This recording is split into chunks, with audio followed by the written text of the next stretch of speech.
Turabasuhuje mu izina rya Yesu Kristo, ni Bosco ndagarutse kuri The Book TV. Turi mu kajya k'ikiganiro nabateguriye, ni ikiganiro kidasanzwe ariko ni ikiganiro giteguriza ikindi kiganiro tuzakora ku bagore batatu bari mu byanditswe byera n'ukuntu bari kwitwara muri ibi bihe bya nyuma, ibihe birangiza amateka y'isi. Reka rero mbere yuko twinjira muri icyo kiganiro tubanze dusenge. Mana, turagushimye, tugushimiye urukundo rwawe rwinshi rutuma tudashiraho, urukundo rwaturaritse dugushyira mu murimo wawe, turabaswa, turi ntamenyekana, turi abanyaminwa yanduye tutari tubikwiriye, none tukaba duhagaze muri uyu mwanya tuvuga ibyawe by'igiciro kandi twebwe tutaraba igiciro.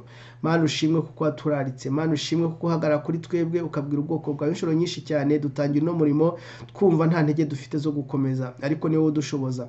Ngaho bana natwe rero dufashe kandi uherekeze ibyo tugiye kuvuga byinjire mu mitima y'abantu, basobanurire kurenzaho, tubisenge mu izina rya Yesu Kristo, amen.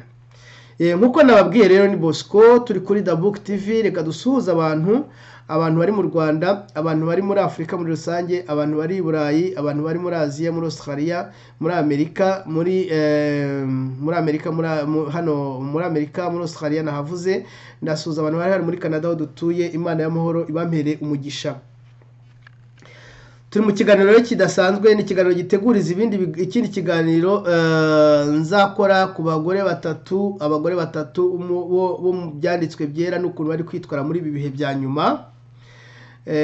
Abagore batatu mu byanditswe byera n'ukuntu bari kwitwara muri ibi bihe bya nyuma. Wenda umuntu ashobora kwibaza ati abagore ni bande? Abagore ni Isirayeli, ubwoko bw'Isirayeli. Umugore wa kabiri ni itorero, umugore wa gatatu ni maraya.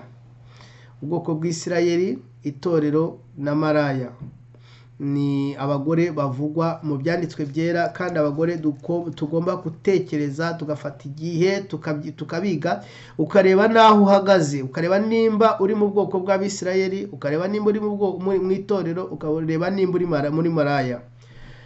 Ntabwo ndi bwinjire mu kiganiro cyane ntabanje kugira ibyo mvuga ku bijyanye n'ibyo nsigaye mbona kuri social media, cyane social media ziri mu Rwanda.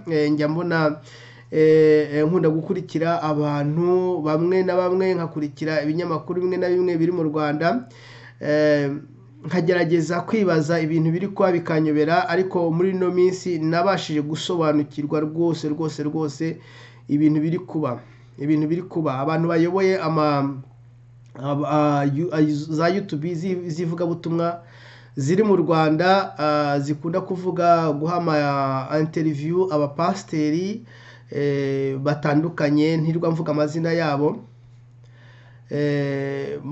Baragerageza kunyumva neza, ntago ngewe ndi kubatuka, ariko iyo nitegereje neza ibintu ndi kubona, ndabona ari strategie dikao bari gukoresha kugira ngo bamamazanye cyangwa barwanyanye.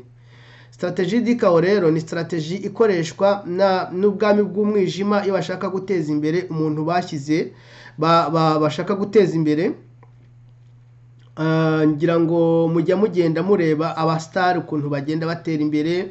Umustar akareba akabona byakomeye, akabona nta muntu ukimuvuga, akabona izina rye ntirikiboneka kuri social media, akabona abantu basigaye baramuvuyeho, akashaka uburyo akora ikintu gikomeye cy'igigafe, rimwe na rimwe agafungwa, agakora nk'ikosa rituma ashobora kuzafungwa imyaka 2, akazasohoka akora ibyo bita guhitinga. Ibyo nicyo bita strategie dikao.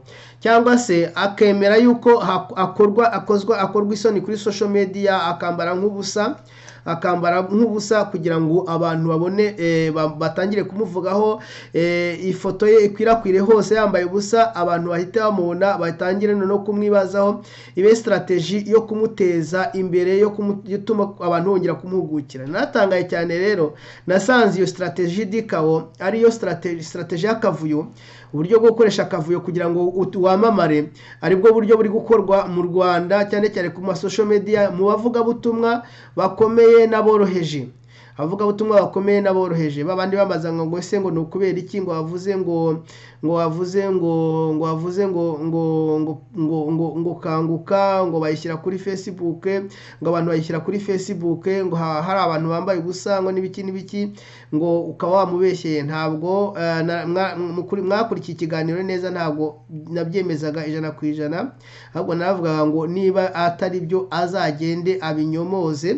Ariko iriya strategy imeze kuriya, strategy ishobora gufata strategy imeze kuriya yo gukora ibishoboka byose kugira ngo bamamaze umuntu niyo batabigizemo uruhare, bamamaza umuntu yatagizemo uruhare cyangwa yabigizemo uruhare, ni strategy dikao, ni strategy satanique, ni strategy dikao. Naratangaye cyane numvise umwe mu pasteur umwe ngo yitwa ngo ni Papa Bitangaza ari kuvuga ukuntu ngo undi mu pasteur ngo uriya pastor Claude aya mazina sinagashaka kuyavuga, ngo yamuhamagaye ngo ari mu gihugu kimwe kiri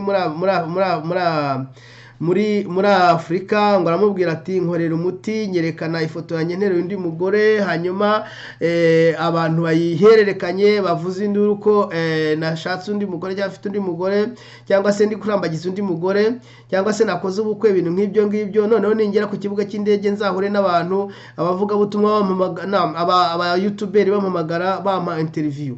Ibyo nibyo bita strategy dikao. Nigeze kubona undi muntu uza kuri YouTube wa mugabo ngo bita ngo ni Rwema, aza kuri YouTube yicireho imyenda yose, amashati yaciye, costume yaziciye, yambaye ibikweto bimeze nk'inuze nk'ibyatiriye, bimeze nk'inkweto zimeze nk'izo zafose mu byondo bishwanyaguritse. Araza aravuga ngo dore ukuntu dukora ngo muri 4e dimension, ngo dore ukuntu dukora ngo nuko nguko tubaye muri 4e dimension. Nibyo bita strategy dikao, ni strategy satanique. Nubona umuvuga butumwa yikoresha kugira ngo yamamare, ujye umenya ko adakorera Imana.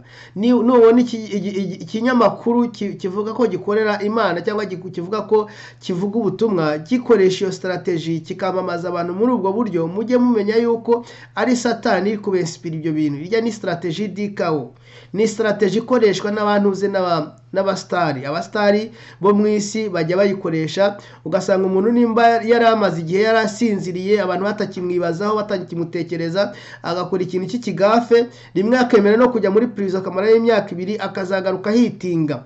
Nibyo bita strategy dikao. Strategy dikao niyo ndi kubona iri gukora mu Rwanda. Nkibaza birumvikana abantu bayinjiye mu ntuze kuri YouTube, bari gukora kuri YouTube, abenshi bari kwishakira amafaranga, nabyo bari muri business.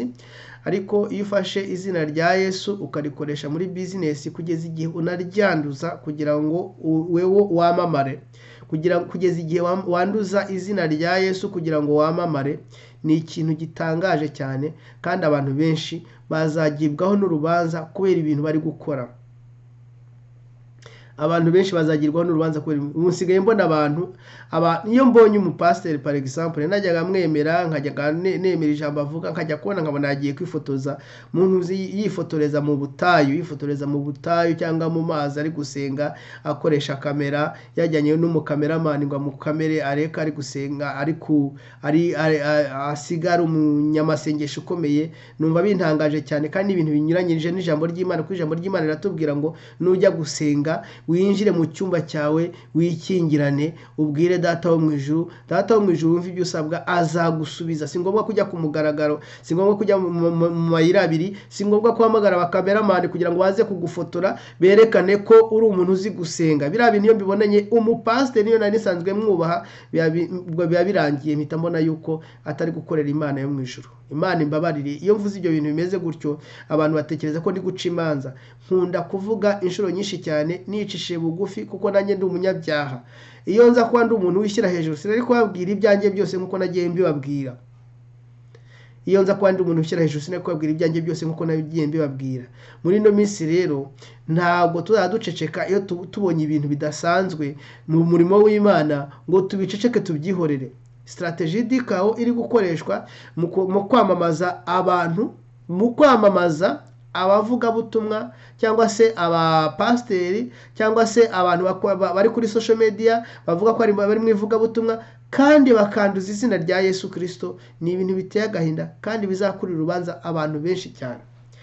reka ndeke iyo strategie dikawo twinjire mu kiganiro nyirizina. Ikiganiro nyirizina kibanziriza nk'uko nababwiye ni ikiganiro kibanziriza ibindi biganiro nzakora, ikindi kiganiro nzakora reka mvuga ibindi biganiro nzakora, kubera yuko iyo umenye iby'Abisirayeli, ukamenya Abisirayeli, ukamenya yuko igihugu cya Isirayeli ko ari isaha ireberwaho ibihe bigeze, babyita mu Gifaransa horloge de temps, donc horloge de temps, cyangwa se horloge de l'eschatologie, kureberaho aho ibihe bigeze by'imperuka.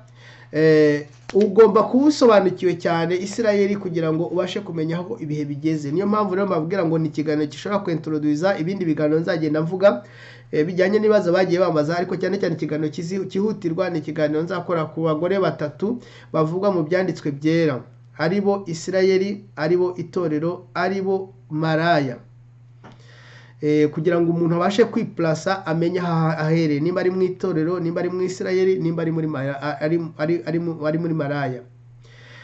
Reka rero dusome ijambo ry'Imana mu Baroma ibice bitatu umurongo wa mbere n'uwa kabiri. Abaroma ibice bitatu umurongo wa mbere n'uwa kabiri.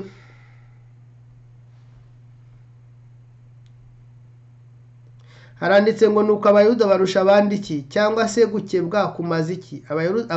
Abayuda babarusha mu buryo bwose. Irya mbere nuko babikijwe ibyavuzwe n'Imana. Reka ndebe indi version numva uko ivuga. Iyi version sinyikunda cyane. Abaroma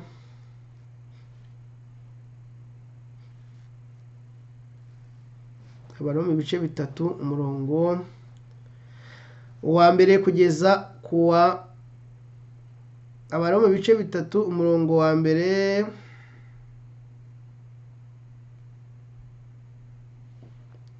n'uwa kabiri.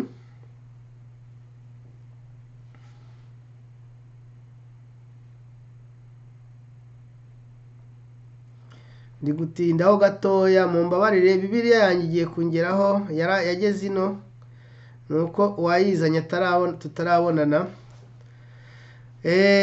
Nzajya nkoresha Bibiliya y'impapuro. Bibiliya y'impapuro niyo nziza. Riravuga ngo ibice bitatu umurongo wa mbere n'uwa kabiri bivuga ngo nuko abayuda barusha abandi iki, cyangwa se gukebwa kumaze iki? Abayuda cyangwa se Abayisirayeli, abayuda babarusha mu buryo bwose. Irya mbere nuko babikijwe ibyavuzwe n'Imana. Ndabona ari kimwe. Reka no gutinda. Abayuda barusha abandi iki? Gukebwa se kurusha abandi iki? Kurusha iki? Gutuma kuzanira ihe sumbwe. Abayuda barusha abandi yuko babikijwe ibyavuzwe n'Imana. Mu minsi yashize naberetse igitabo nongera kubabwira cyitwa Dieu, la science et les preuves. Imana ubumenyi cyangwa ubuhanga n'ibimenyetso, cyangwa se ibimenyetso byerekana yuko Imana ibaho. Igitabo rero naragisomye, maze iminsi ngisoma, nageze ahantu bavuga ku Bayuda ndatanga, ku Bayisirayeli ndatangara cyane. Hari igihe umuntu ashobora kuza imbere yanyu ukagira ngo ni ibintu by'ubushakashatsi yakoze, bya bindi nababwiraga abantu badasoma. Mu Gifaransa baravuga ngo si tu ne lis pas tais-toi. Si tu ne lis pas tais-toi. Nimba udasoma ceceka. Umuntu udasoma biragoye kugira ngo agire icyo avuga kijye ku murongo neza, kuko umutwe umwe wifasha gusara, ntago wifasha gusaba. Ikindi nongeraho, ntago umwuka w'Imana utubuza gusoma. Umwuka wera w'Imana ntago utubuza gusoma. Umwuka wera w'Imana ahubwo ushobora guhera ku byo twasomye ukadusobanurira ibirenzeho.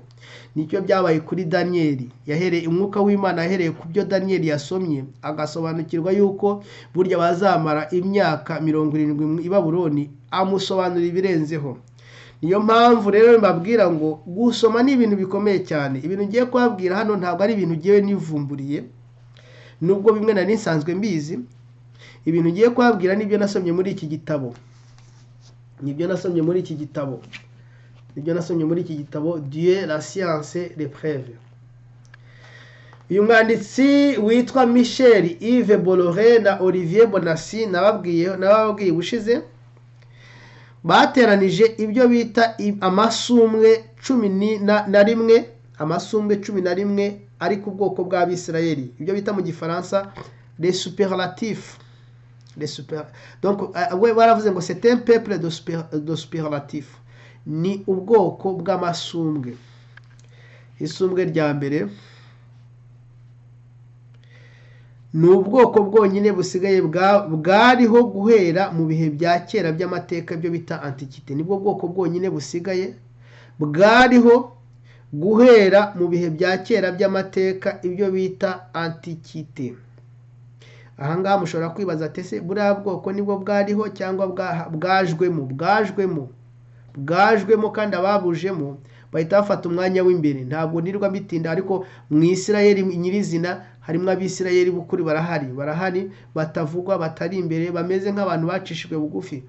Bariya bari hariya ubona bameze kuriya ni ababajemo, ariko bahita bafata etikete n'idarapo cyangwa se etikete y'Abisirayeli barayiyitirira, bibagira nyine ubwoko. Ariko uyu mugabo abagabo baravuze ngo nibwo bwoko bwonyine busigayeho bwariho mu bihe bya kera by'amateka, ibyo bita antiquité. Iyo bavuze muri antiquité ni uguhera muri mu mwaka 3300 mbere y'uko Yesu avuka, ukazagenda igihe bahimbaga inyandiko muri 3200 igihe bahimbaga inyandiko mbere y'uko Yesu avuka, ukazagenda ukagera muri 395 nyuma y'uko Yesu avuka, igihe ubwami bw'Abaroma bwicagamo kabiri bugasenyuka nyuma muri 376 burundu.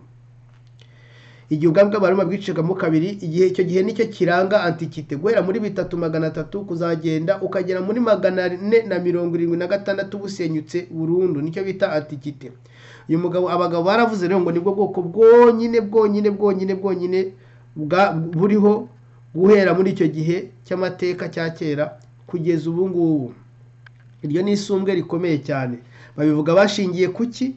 Ko bakivuga ururimi rumwe bavugaga icyo gihe, ko bagituye aho bari batuye icyo gihe, ko bagifite imyizerere cyangwa idini bari bafite icyo gihe, imyizerere ya Mose, y'amategeko ya Mose.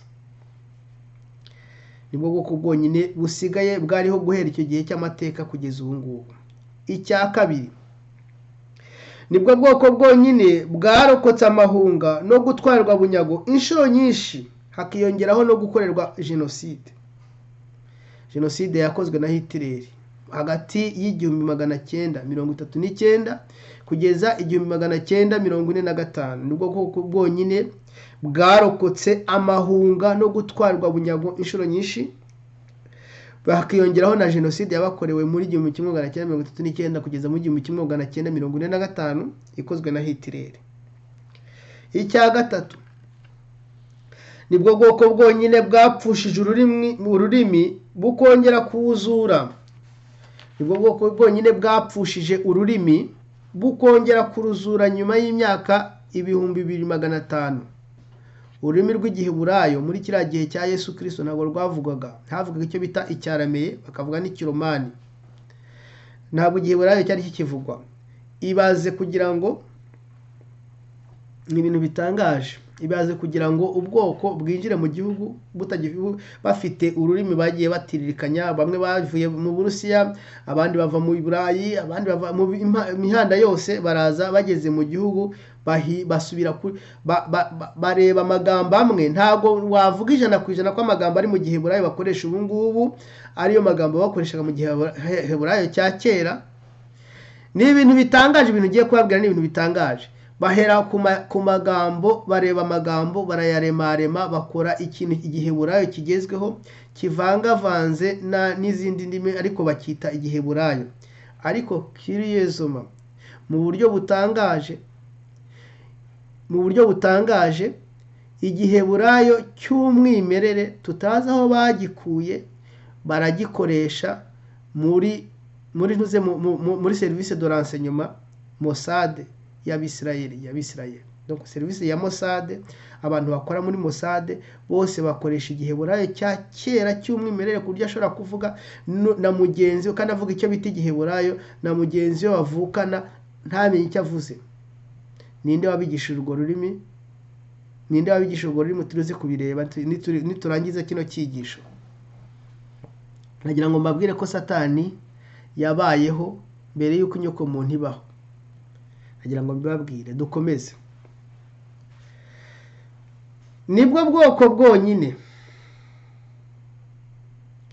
ni icya kane, nibwo bwoko bwonyine bwirukanwe ku butaka bwabwo bukongera kubugarukaho nyuma y'amasiyekere cyangwa se ibinyejana 18.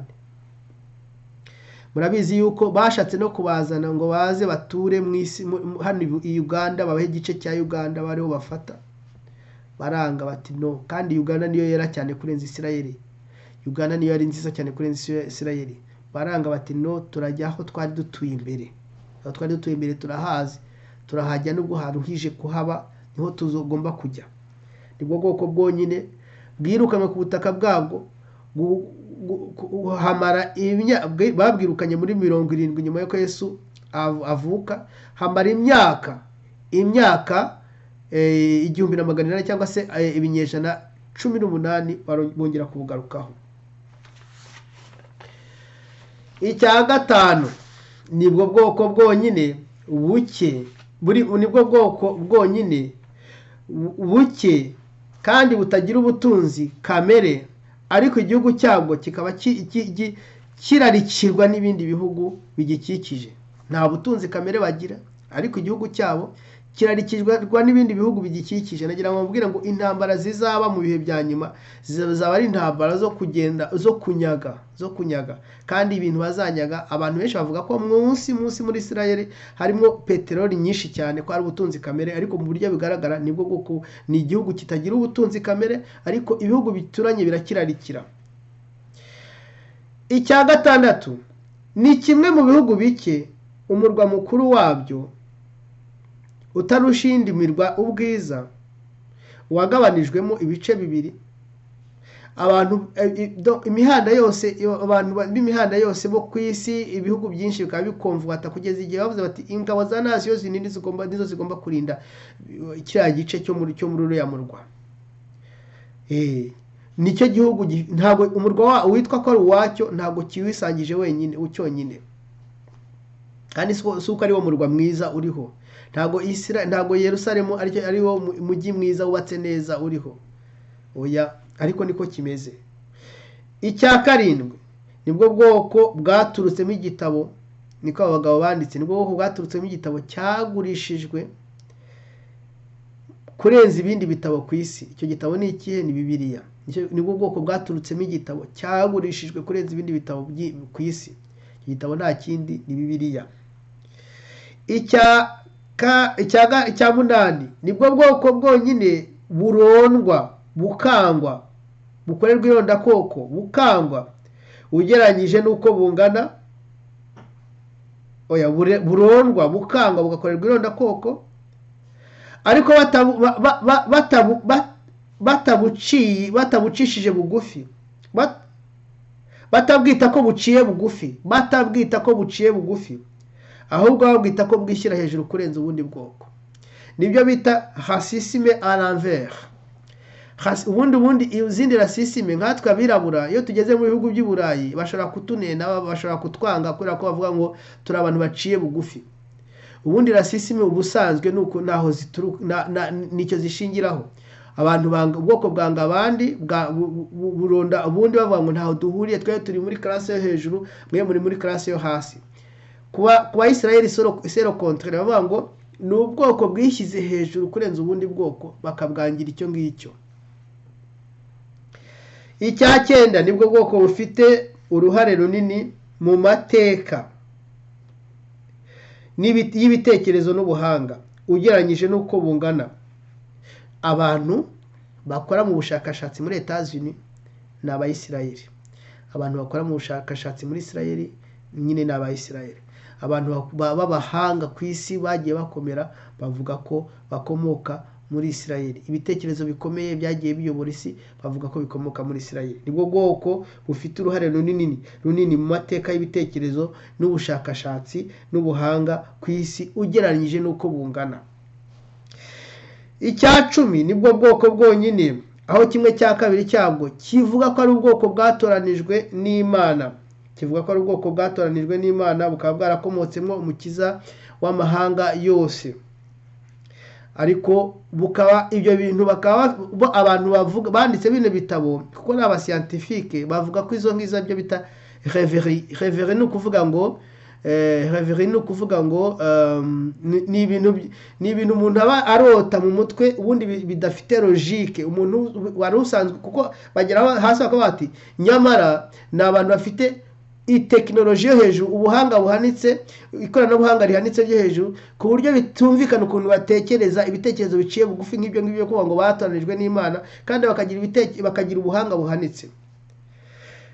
Icya cumi na kimwe nibwo bwoko mu mateka y'intambara ya vuba bwatangaje abantu kubera intsinzi bwagiye bugira ku rugamba isa cyane n'izindi ntsinzi zagiye ziba muri Bibiliya. Nibwo bwoko bwonyine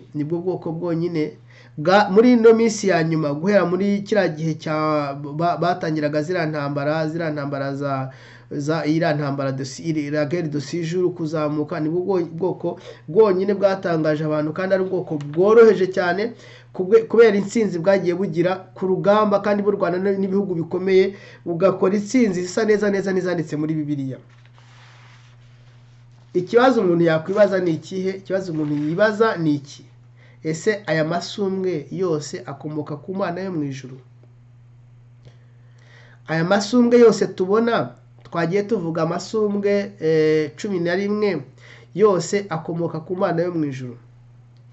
Ntabwo bishoboka ko aya masumbwe yose bakomoka ku Mana yo mu ijuru kuko abayoboye abandi mu Bisirayeli bahakana Imana, bakaba barundumuriye muri Kabale. Kabale ni ubupfumu bufite kuri connection ku bwami bw'umwijima. Bakaba bemera Satani kurenza Imana, bakaba bategereje Antikristo wo gutegereza Yesu Kristo umwana w'Imana. Ntabwo bishoboka yuko aya masumbwe yose yaturuka ku Mana. Ni ikintu cyoroshye kumva. Ni ubwoko buri konvoite n'abami babiri bakomeye. Abo bami babiri bakomeye ni abahe? Ni Satani n'Imana. Hari iby'Imana yahaye Abisirayeli mu gihe cya kera, babikijwe amasezerano, bafite ibyasezanijwe, bafite amateka twigiraho, bafite ibintu byinshi cyane twigiraho. Ibyo bintu Imana yarabibarekeye, iryo sumbwe Imana yarabibarekeye. Ariko hari n'ibyo Satani yahereyeho akora ibye nka kwa kundi umuntu umwana iyo ari kumwe, par exemple nk'umwana ufite ababyeyi badivorishije, ababyeyi binjira mu competition hagati yabo. Umwana papa agafata umwana akagenda akamukorera ibintu byiza cyane ku buryo asa nkaho amwibagiza nyina nawe akazatekereza agafata umwana akagenda akamukorera ibintu byiza cyane asa nkaho amwibagiza se. Ubwoko bw'Abisirayeli nabwo niko bumeze, bwahindukiriye Satani nawe ashaka kubugumana, ashaka kubwigarurira burundu, abuha ibintu bikomeye cyane. Ira tekinoloji zo hejuru, biriya bintu byo gukora intwaro za kirimbuzi, hari abakeka ko bituruka ku Mana. Ntabwo bishoboka ko intwaro za kirimbuzi zaturuka ku Mana kuko icyo bizakora murakizi. Ntabwo bishoboka ko intwaro za kirimbuzi zaturuka ku Mana. Ikindi cya kabiri, murabizi yuko buriya bwoko bukomokamo umugabo utuka Imana ku mugaragaro, kandi si we wenyine uzabukomokamo utuka Imana ku mugaragaro. Na Antikristo azabukomokamo kandi atuka Imana ku mugaragaro.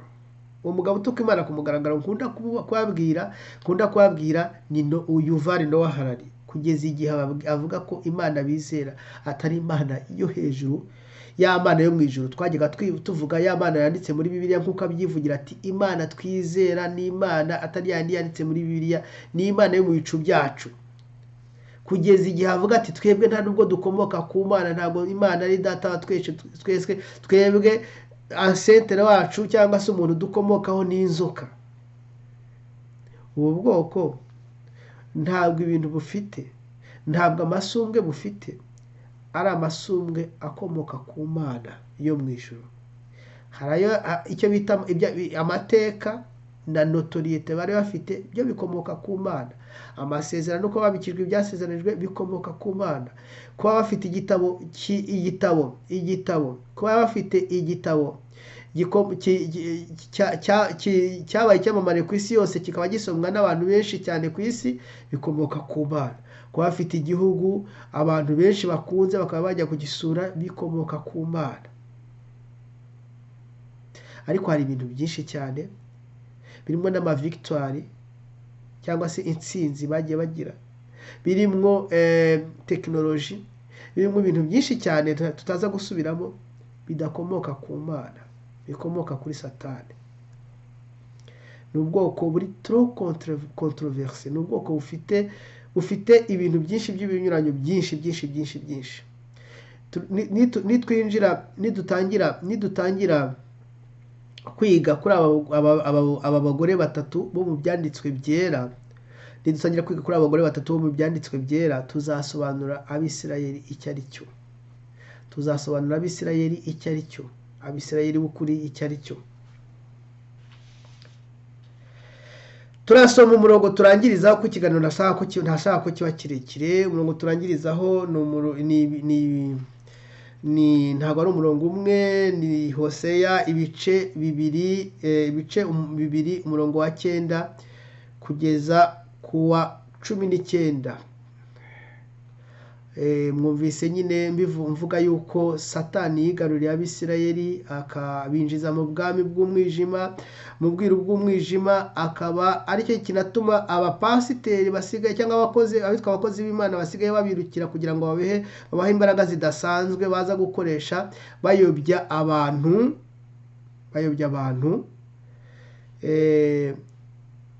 Nubwo bimeze bityo, nubwo biteye ubwoba gutyo, ariko Imana ibafiteho umugambi mwiza. Haleluya. Imana ibafiteho umugambi mwiza. Hari umuntu ashobora kwibaza ati ese ni bose? Oya, ntabwo ari bose, ni nk'uko no mu yandi moko atari bose, kuko mbere y'uko iyi isohoza umugambi mwiza ku Bisirayeli cyangwa ku yandi moko, izakura ibyo bintu narabivuze inshuro nyinshi cyane, izakuramo abagome bari hagati muri bo, izabavanamo ibacira urubanza, hanyuma abasigaye ibasohorezeho amasezerano yabo meza. Byanditse muri Hoseya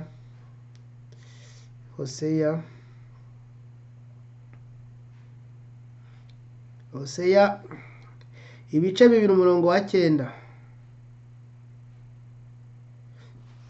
Hoseya ibice 2 umurongo wa 9 haranditse ngo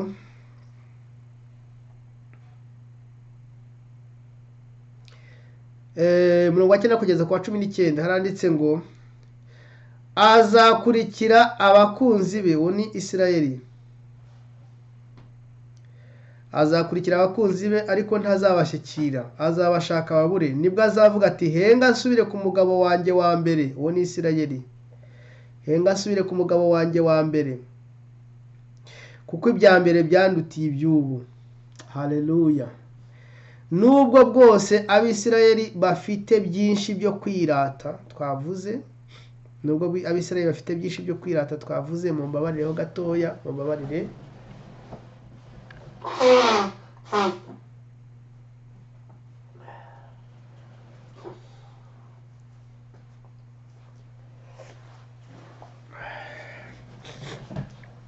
Nubwo bwose Abisirayeli bafite byinshi byo kwirata, nubwo bwose bafite umwami basigaye bashengerera bakamuhimbaza, ariko igihe kizagera bazamukurikira bamubure, bavuge bati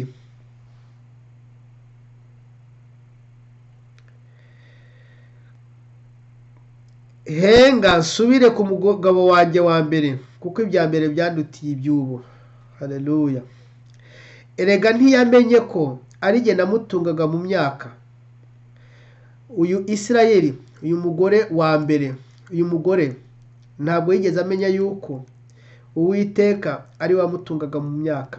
Erega ntiyamenye ko ari jye namutungaga mu myaka, na vino n'amavuta ya elayo, nkamugwiriza izo feza n'izahabu none bakoresheje Bahari. Nicyo kizatuma nisubiza imyaka yanjye mu isarura na vino yanjye mu gihe cyayo, kandi nkamwambura ubwoya bw'intama bwanjye n'imigwego yanjye byari bikwiriye kumwambika umubiri we. Kandi ubu ngiye kugaragariza imbere y'abakunzi be ubushizi bw'isoni bwe, nta n'umwe uzamunkura mu maboko. Nzamumaraho ibyamunezezaga byose. Ibyo bintu birakomeye cyane ndi kuvuga, byanditse mu byanditswe byera. Ni ubuhanuzi bw'Abisirayeli buzabasohoreraho. Nzamumaraho ibyamunezezaga byose, ibirori bye, iby'imboneko z'ukwezi bye, n'amasabato n'amateraniro ye yera yose yategetswe. Kandi nzarimbura inzabibu ze n'imitini ye. Ibyo yajyaga avuga ati, ibi ni ingororano zanjye nahawe n'abakunzi banjye. Abakunzi b'Isirayeli ni bande? Ni Satani n'abambari be. Bahihaye byinshi. Wakubwira finansoma Isirayeli igira ituruka muri Etats-Unis, miliyari powiti y'amadolari ajya mu bushakashatsi bwa tekinoloji muri Isirayeli avuye muri Etats-Unis. Kikaba ari igihugu kirinzwe komini pipiye doleye, nk'imboni y'ijisho, kirinzwe kugikoraho ni nko gukora mu mboni y'ijisho ya Etats-Unis. Niyo mpamvu bageraho bakirata. Ariko ijambo ry'Imana mu bice 2:14 aravuga ngo nzarimbura inzabibu ze n'imitini ye. Ibyo yajyaga avuga ati, ibi ni ingororano zanjye nahawe n'abakunzi banjye.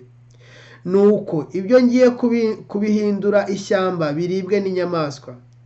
Nzamuhora iminsi yamaze yosereza ibigirwamana bya Bayali imibavu.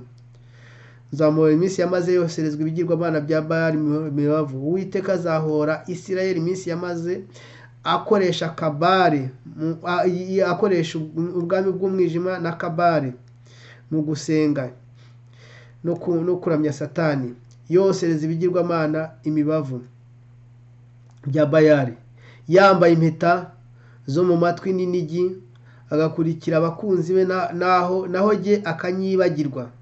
Niko Uwiteka avuga. Imana izongera gucyura Abisirayeli. Niko Uwiteka avuga, Imana izongera gucyura Abisirayeli. Ni gusoma ni dutoya cyane, mu mbabarire, kubera ko ni za Bibiliya zo muri telefone, ni dutoya cyane. Turakomeza umurongo wa 16.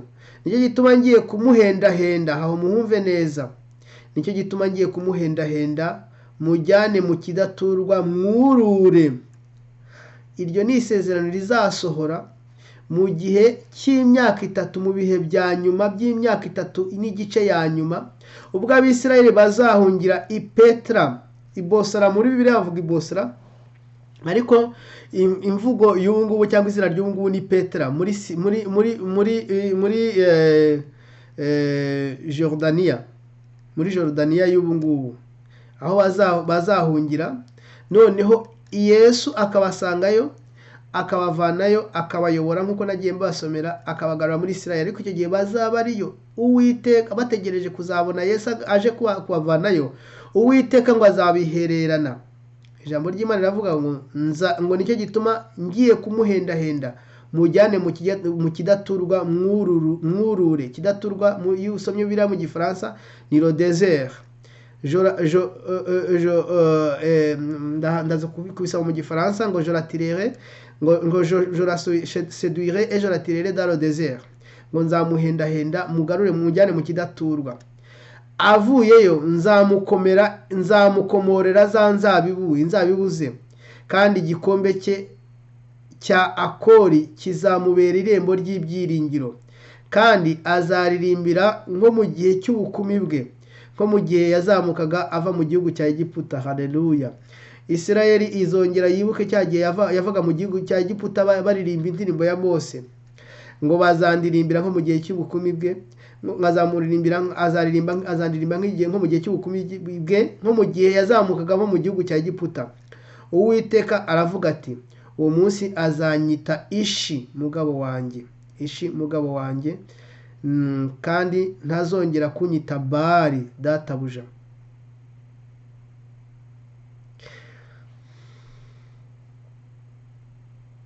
biratangaje cyane kuko Imana dusenga,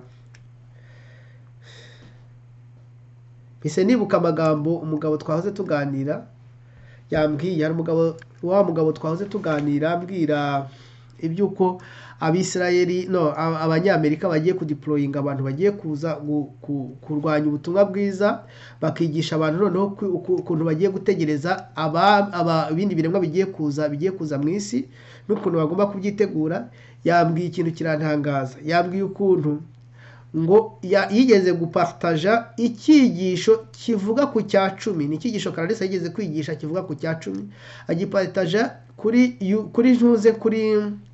kuri WhatsApp, groupe ya WhatsApp ihurirwaho n'abavuga butumwa bakomeye cyane bo mu Rwanda, bavuga butumwa bakomeye cyane mu Rwanda. Nubwo sinigwa bavuga amazina, hirirwaho n'umuvuga butumwa ukomeye wo mu Rwanda, ariko afite iyo ntago mvuze abavuga butumwa bose. Umuvuga butumwa ukomeye mu Rwanda afite ishene ya YouTube, afite itorero cyangwa se afite ministeri ikomeye cyane iri guhitinga muri ibi bihe. Uwo muntu ahita aca mu gikari aramubwira ngo hituvanaho kiriya cyigisho aka kanya, icyigisho nagira ngo ababwire ni icyigisho cya Clarisse yigeze gushyiraho, ni icyigisho cya Clarisse yigeze kwigisha kijyanye n'ibya 10. Hituvanaho kiriya cyigisho aka kanya, kuko Imana dusenga ntabwo ariyo musenga, Imana yanyu ntabwo ariyo yacu. Ubwo mwabyumvise namwe ibyo mpora mbibabwira, Imana yanyu ntabwo ariyo yacu. Imana abantu ubu ngubu noneho igihe kigiye kugaragara, mugani wavuze ngo ibisambo bigiye ngo irondo rigiye kwisobanura n'ibisambo, igihe kigiye kuza abantu basenga Imana nzima bagiye kugaragara. Birashoboka yuko mubona muri benshi, mukabonamo ko muri abahanuzi 400 kontre umuhanuzi umwe, ariko noneho igihe kigiye kuza abasenga Imana nzima bagiye kugaragara, Uwo muntu yaramubwiye ati kivaneho. Namubwiye ntese kuki atahise kivanaho ahubwe, kuko ari we washoboraga kukivanaho kandi afite uburenganzira bwo kukivanaho, kuko ari admin wa group ari. Yarambwiye ati iyo kivanaho byari kugaragara nabi, yagubye kumbwira ngo nkivaneho giye ubwanjye, nkivanaho. Imana dusenga ntabwo ariyo basenga. Ibyo mvuze murabyumvise, Imana dusenga ntabwo ariyo basenga. Niyo mpamvu bashobora guhagarara imbere yanyu bakababwira ngo mwikwikizemo za nshinge, muhere ku rushinge rwa mbere mugere ku rushinge rwa 7.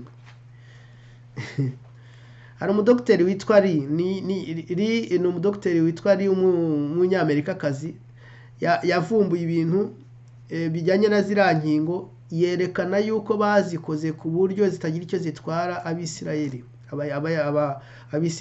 Abisirayeli dosushe, babandi nyine babo ntari bwinjiremo aka kanya, babandi bera, bazikoze ku buryo bo ubwabo ntacyo zishobora kubatwara, ariko abandi bose zishobora kugira icyo zibatwara. Ibyo ngibyo mbivuze gutyo byarasohotse.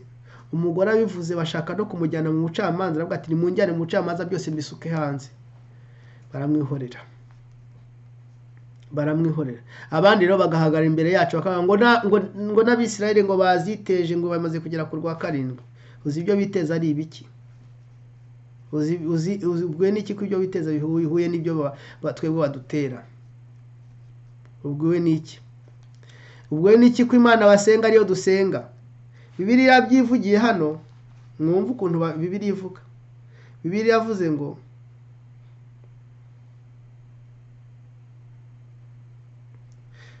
muri Hoseya, nk'uko twaze tuvuga,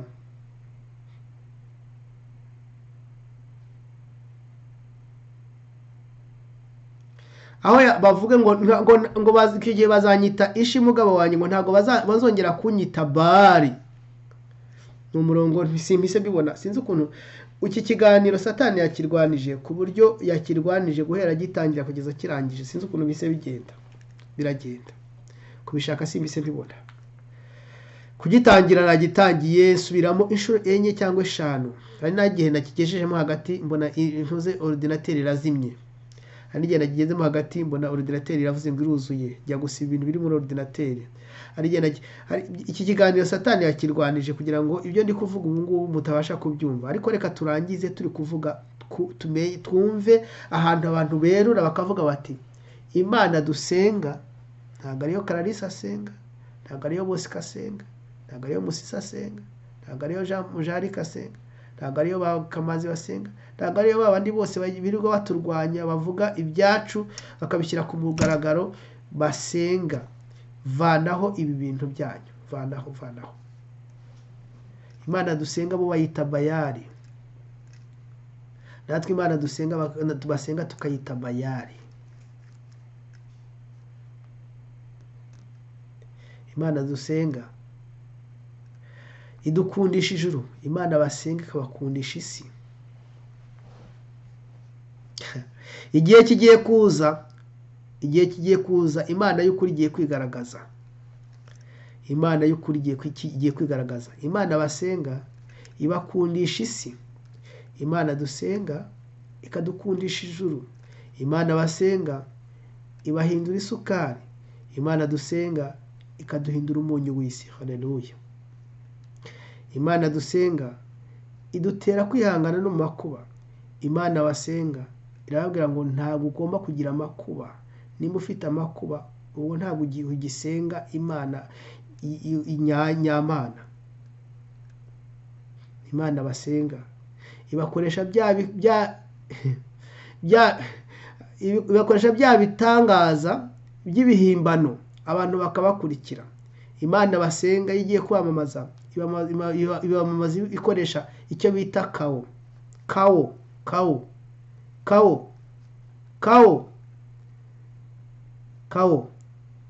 kandi ntibagire icyo babivugaho,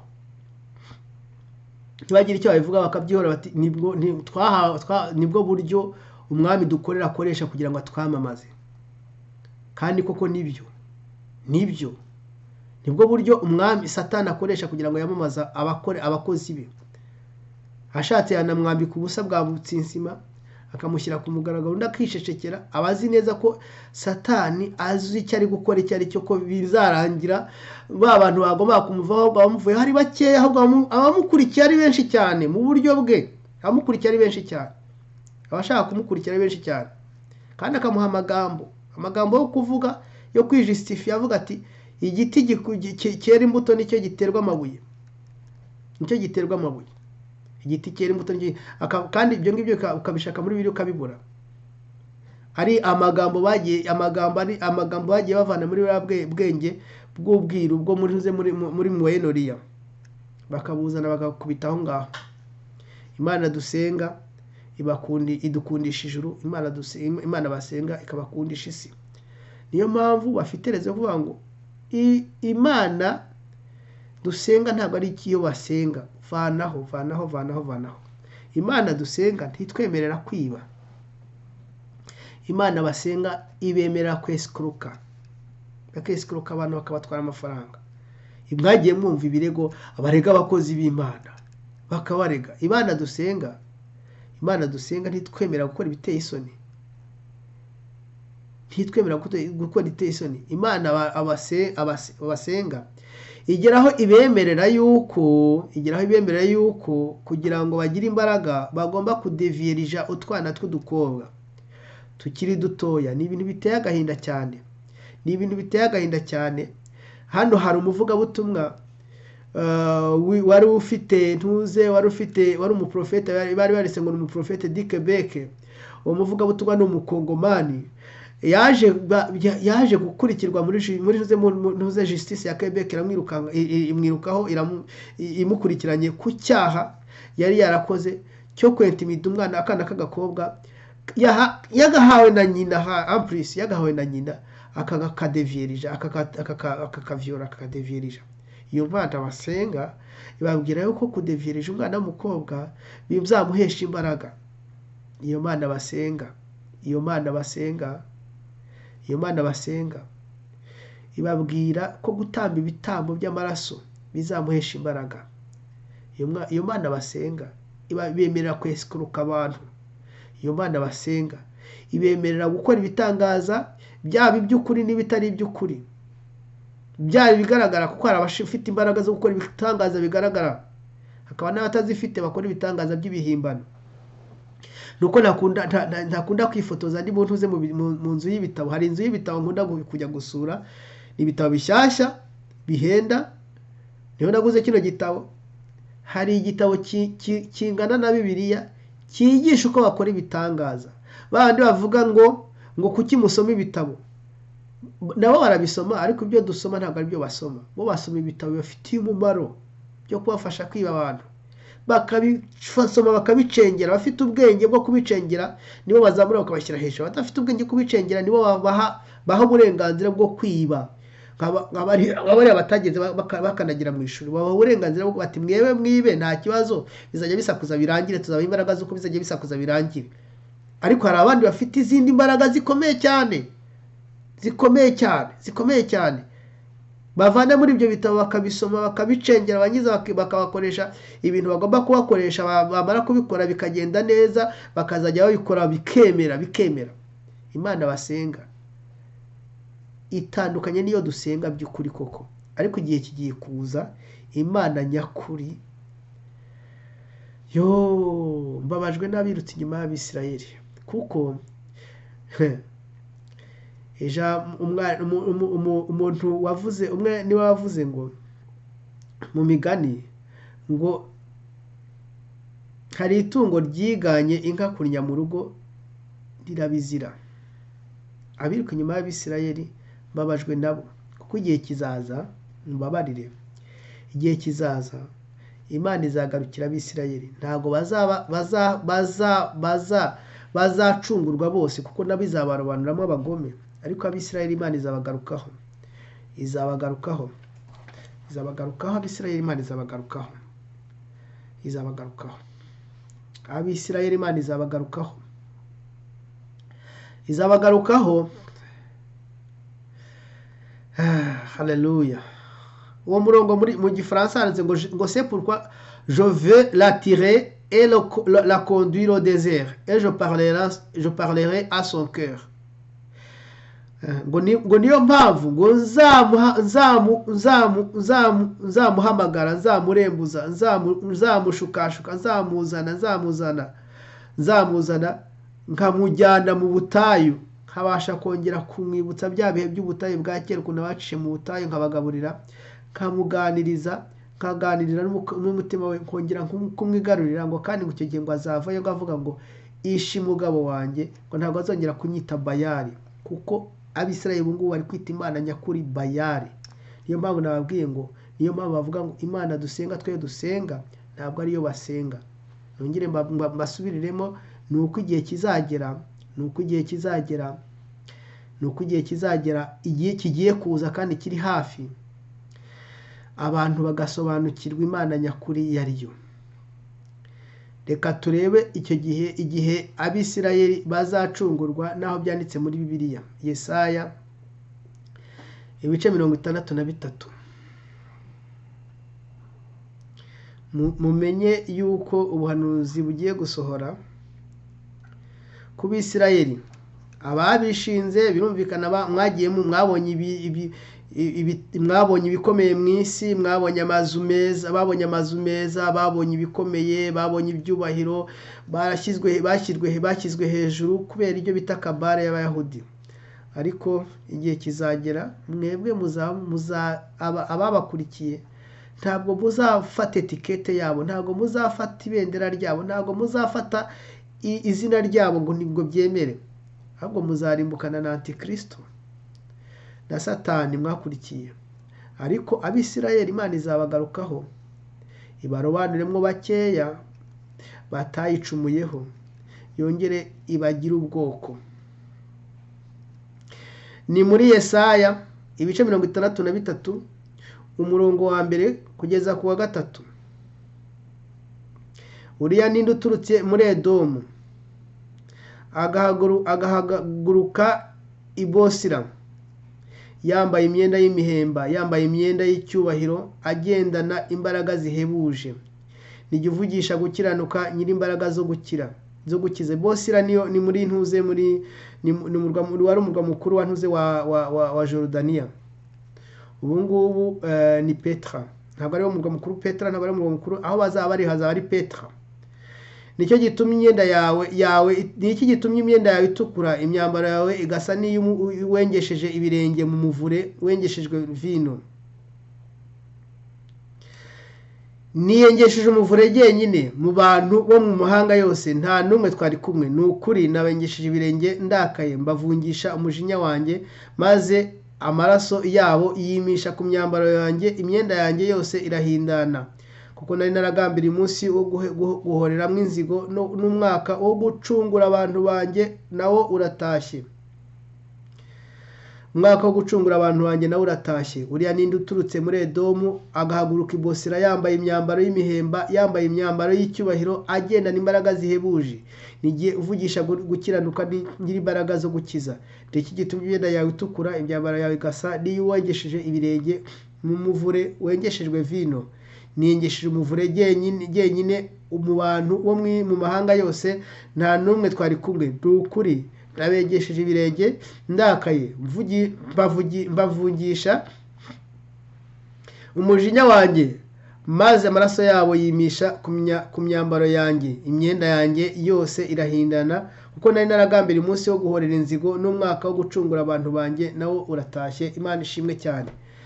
Iri ni ijambo rivuga ukuntu Yesu azajya kuzana ba bantu bazaba barumviye ijambo yigeze kuvuga bahanurira, avuga ati icyo gihe nikigera ntimuzashinga ijosi, uzaba ari hejuru y'inzu, uzaba ari mu murima ntazasubire mu rugo gushaka umwenda, ahubwo muzahungire mu misozi. Abantu bazatekereza iryo jambo muri kiriya gihe cya Antikristo ariko urwanya Abisirayeli yenda kubamara, bagahungira Petra. Yesu azabasangayo abagarure, abo nibo azagarurira se wo mu ijuru. Ariko icyo gihe bazaba ariyo bategereje ko Yesu aza, nibwo Imana